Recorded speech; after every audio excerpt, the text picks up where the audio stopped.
그들이 눕기 전에 라합이 지붕에 올라가서 그들에게 이르러 말하되, 여호와께서 이 땅을 너희에게 주신 줄을 내가 아노라.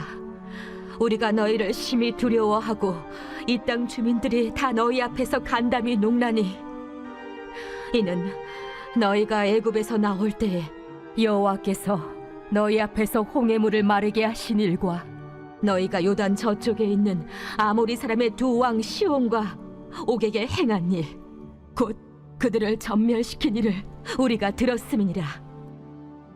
우리가 듣자 곧 마음이 녹았고 너희로 말미암아 사람이 정신을 잃었나니, 너희의 하나님 여호와는 위로는 하늘에서도 아래로는 땅에서도 하나님이시니라. 그러므로 이제 청하노니 내가 너희를 선대하였은즉 너희도 내 아버지의 집을 선대하도록 여호와로 내게 맹세하고 내게 증표를 내라.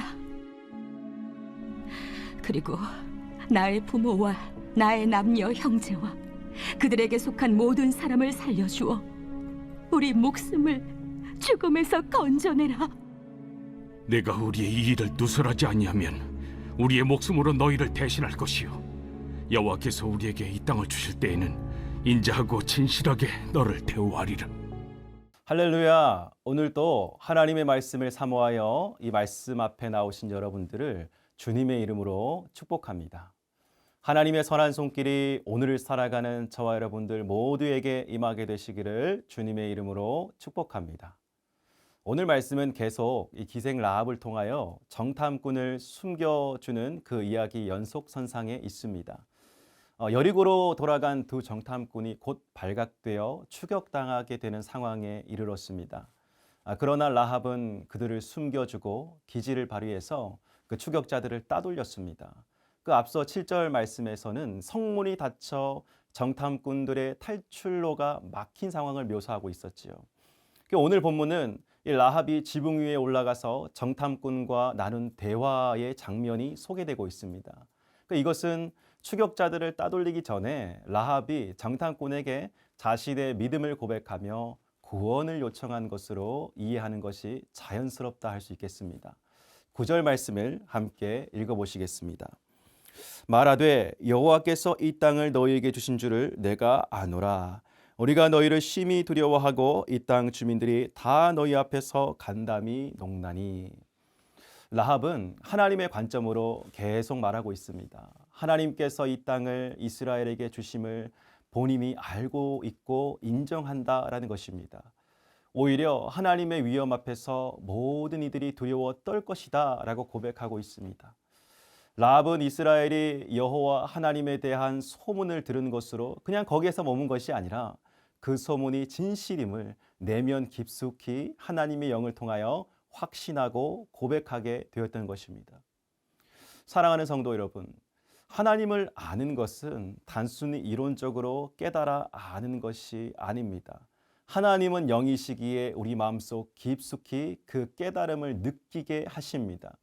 하나님이 살아계심을 라합이 인정한 것처럼 우리 삶에서도 이러한 인정이 있기를 간절히 바랍니다. 이 믿음은 결정적인 순간에 차이를 만들어내지요. 어려움과 환난이 다가올 때 하나님의 살아계심을 마음속 깊이 느낀 자들은 하나님이 하실 일들을 그대로 행하게 됩니다. 믿음의 고백이 실제가 되어 그것을 이루어 나가게 되는 것입니다. 이어지는 말씀에 이 여인이 어떻게 그렇게 느꼈는지에 대해서 자세하게 나와 있지요. 10절 말씀에 보니까 애굽에서 나올 때 하나님께서 홍해물을 마르게 하셔서 그들을 건너게 하신 것과 아모리 사람의 두 왕 시혼과 옥에게 한 일, 곧 그들을 전멸시키신 일들을 알고 있었습니다. 그리고 여리고 사람 모두가 그 이야기를 들었지만 대부분 두려움 가운데 심장이 녹아내렸다라고 이렇게 이야기를 합니다. 하나님은 이스라엘 백성들을 통해서 하나님이 행하신 위대한 일들을 실제로 많은 사람들이 보게 하셨어요. 이방 나라 사람들은 이스라엘의 일들을 직접 보았고 들어서 잘 알고 있었습니다. 그것은 실제적으로도 그들에게 두려움을 주기에 충분한 사건이었습니다. 이렇게 생각했겠죠. 저들을 잘못 건드리면 큰일 나겠다라는 생각을 했을 것입니다. 그러나 라합은 그 두려움을 믿음으로 바꾸었습니다. 그래서 11절 말씀에 이렇게 고백하고 있는 것입니다. 우리가 듣자 곧 마음이 녹았고 너희로 말미암아 사람이 정신을 잃었나니 너희의 하나님 여호와는 위로는 하늘에서도 아래로는 땅에서도 하나님이시니라. 아멘. 너희의 하나님 여호와는 위로는 하늘에서도 아래로는 땅에서도 하나님이시다라고 말합니다. 하나님의 무소부재하심을 찬양하고 있는 것입니다. 하나님의 주권을 인정하고 있는 것입니다. 그리고 라합은 한 걸음 더 나아가 이렇게 요청하고 있습니다. 12절부터 13절 말씀을 함께 읽어보시겠습니다.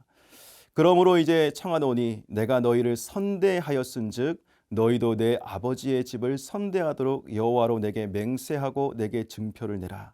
그리고 나의 부모와 나의 남녀 형제와 그들에게 속한 모든 사람을 살려주어 우리 목숨을 죽음에서 건져내라. 하나님이 선대하시기를 요청했습니다. 나의 부모와 나의 남녀 형제와 그들에게 속한 모든 사람을 살려주어 목숨을 건져달라고 하였습니다. 이 선대하는 것은 하나님의 언약적 사랑을 의미하는 것입니다. 하나님이 기뻐하시는 믿음의 모습을 보여준 것이에요. 하나님의 은혜를 입은 자는 자기 자신에게만 머무르지 않습니다. 언제나 내가 속한 공동체를 되돌아봅니다. 하나님의 사랑으로 그 공동체를 품게 됩니다. 사랑하는 성도 여러분, 하나님은 언제나 구원의 손길로 저와 여러분들을 초청하는 분이신 줄로 믿습니다. 하나님은 그분께 나오는 자들을 환대하시고 선한 손길로 인도하십니다. 하나님의 역사를 계속해서 경험하게 해주시지요. 우리의 상황과 형편이 안 된다고 해서 그 자리에 주저앉지 마시길 바랍니다. 오늘 라합의 믿음의 고백이 저와 여러분들 가운데 있기를 간절히 소망합니다. 하나님에 대한 두려움이 신뢰의 자리로 바뀔 것이고 그 하나님이 나를 향하신 선대의 손길을 기대하는 자리까지 나아가게 되시기를 주님의 이름으로 간절히 축복합니다. 오늘 하루도 하나님의 놀라운 일들이 저와 여러분들 가운데 일어나게 될 줄 믿습니다. 우리 함께 기도하겠습니다. 사랑이 많으신 아버지 하나님, 하나님께서 전능하신 하나님이시여 무소부재하신 하나님이시여 모든 것에 근원 되시는 하나님이심을 오늘 라합이 고백하는 것을 보았습니다. 아버지 하나님, 우리 가운데도 그러한 신실한 믿음의 고백이 있길 원합니다. 주의 영으로 말미암아 하나님을 머리로 깨달아 하는 것이 아니라 마음속 깊이 깨달아 알고 그 하나님이 나에게 하신 일들을 위대하고 놀랍습니다 라고 감사 찬양하는 복된 인생 되게 하여 주시옵소서. 오늘 하루도 만나는 사람들과 모든 되어진 일들 가운데 하나님의 역사, 시온의 대로가 활짝 열려지는 은혜를 경험하게 하여 주시옵소서. 예수님의 이름으로 간절히 기도드립니다. 아멘.